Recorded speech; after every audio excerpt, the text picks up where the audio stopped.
work on my old name. Only gets worse when you know things. You don't see the perks of this whole thing, but you get real on the pill and I like it. You just like my sidekick, I just wanna ride, fulfill all your desires. Keep you in the front, never in the back, and never on the side.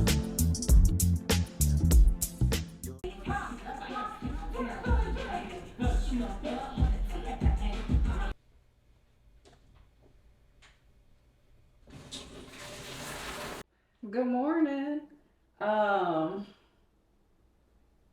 Yeah. So I started off this morning taking my NAC when I was supposed to, right? And then I knew last night that I was out of my oil of oregano. So I ordered some more from Amazon, and it was supposed to be here by 7 a.m. And so I was like, okay, because you're supposed to take it within 30 minutes after taking NAC. I was like, okay, that leaves an hour in between. I should be cool. It got here like 20 minutes ago, and it's 9:14. So I don't know how effective. I mean, it will still be effective, but you usually want to, stick between that range. So once the biofilm is thinned out or broken or whatever, you can shoot the, the oil of oregano and the garlic in there to kill that bacteria. And so we are sitting at what, 3 hours later. I'ma still go ahead with the protocol with the next dose. But I was like, at first I was like, should I just do another NAC to, thin it out again? Because NAC is only effective for, I don't know how long. I'm gonna just take the oil of oregano and the garlic because I don't want to like upset my stomach or get sick for taking like another amount of or another capsule of NAC. So there's that. Okay, so this is the oil of oregano that I take, and then this is the garlic, but it is a specific compound in garlic called allicin. When I went to my doctor's appointment Monday, well, a few days before that, I was looking at our last visit summary to see when she wanted me to do the breathing test. I was like, did she want me to do the breathing test, before Monday? Or did she want me to wait like a full 6 weeks? So as I was looking for that, I noticed that I've been taking the oil of oregano wrong. I've been taking 1 capsule twice a day, and I'm supposed to take 2 capsules twice a day. So, when did I find this out? Maybe Saturday or Sunday. So starting, I don't even remember what day it was. Maybe Sunday, don't get me the line. One of them days this past weekend, I started to increase this to 2 capsules. So yeah, we're gonna do this. And then I noticed that in my video when I was talking about the herbal protocol, I forgot to tell you about the activated charcoal. And you know the reason why I didn't tell you? Because I don't be taking it like I'm supposed to. That's probably why I had them die-off symptoms that was really bad. But if you do this protocol, first of all, research it, talk to your physician, whatever they have for you is probably specific to your needs. But what I do want to say is do activated charcoal, because them die-off symptoms, and just the simple fact that the activated charcoal is going to help pull the toxins, and the bacteria out. I'm going to take these, and then I don't eat breakfast, typically, but I am going to cook my lunch now so I can have it for lunch. So I found a recipe that is low-fi. They call it okra gumbo, but it is nowhere near okra or gumbo period, okay? But basically it's okra, tomatoes, quinoa, I forgot what else is in there, but there are some seasonings like some Cajun seasonings minus the onion and the garlic that we will add. But just know it's not gumbo. I'm not trying to pass it off as gumbo. I know what true gumbo is, okay? Paul is from Baton Rouge, Louisiana. But yeah, I'm gonna be making that because I love okra, and okra is really good for your digestive system.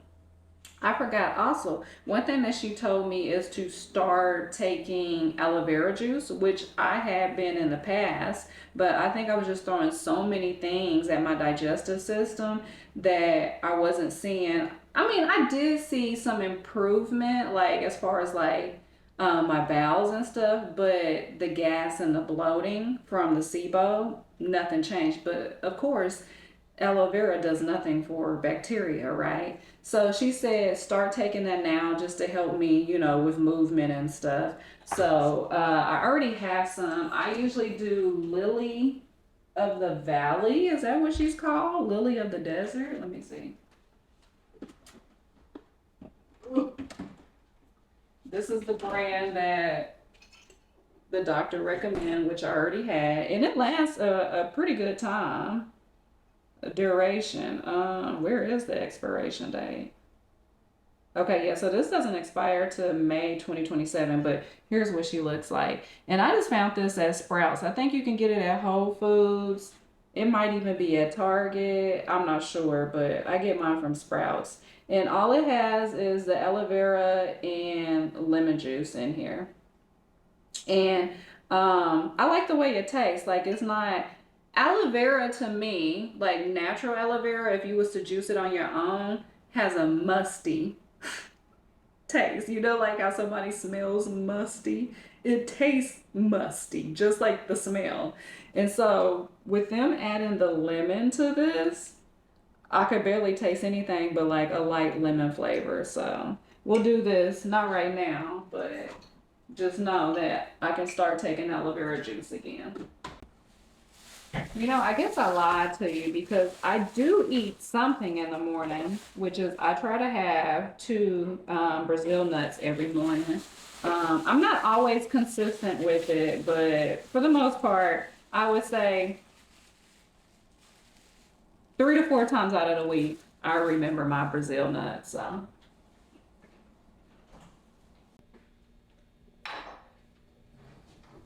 Friend, why is it 10:40? I never started cooking. I got an offer for an interview. I'm gonna do raspberry or no. We'll do raspberry. It's Shark Week, so I'm gonna do raspberry leaf for my menstrual cramps and just for your menstrual. Another good one is nettle leaf. But the raspberry leaf is if you suffer from, you know, cramps or whatever, that's good for that. What was I saying to you? Oh, I didn't start cooking because I got an offer for a interview and they wanted me to fill out some info on their website. And why was it a whole application? Like basically I already applied, gave you my resume, and you're asking for the information again? Like I was so annoyed. But I just got that finished. I'm doing it just to like get myself prepped to like start interviewing and what am I trying to say? I don't even know what I'm trying to say. Get in the mix, you know, get back to like interviewing and stuff. So there's that.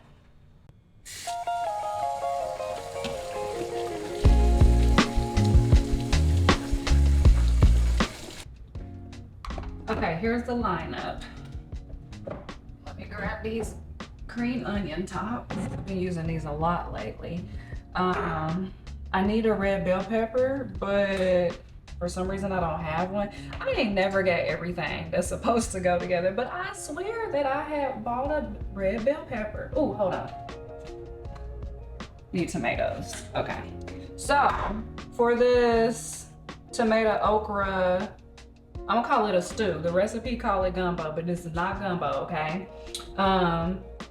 We need quinoa, but I had some rice left over from yesterday that I'm just warming up on the warmer eye. Ain't that so cool? Do y'all have it, or your stove got that? A warmer eye? Never heard of it before, but yeah, got that warming up. And then I'll need okra, carrots, bay leaves,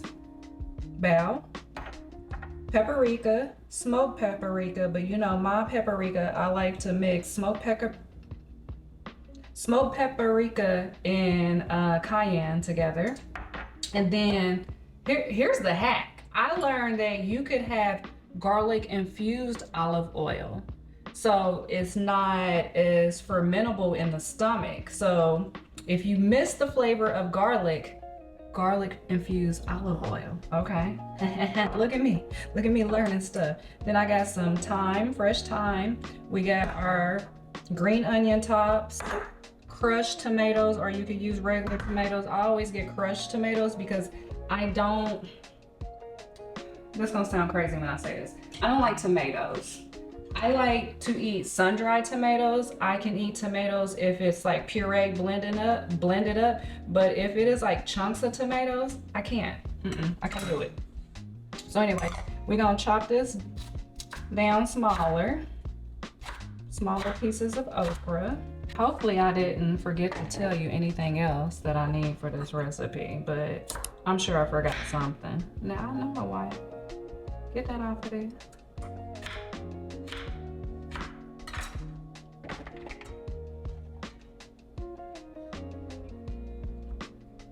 We're gonna try to do it 3 at a time. How about that?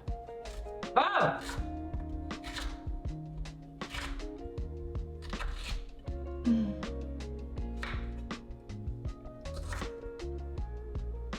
Yeah, I want all of it. It says 1.5 teaspoons of ginger. Let's just hope this is gonna be 1.5 teaspoons. I don't know. We're gonna take a little grater.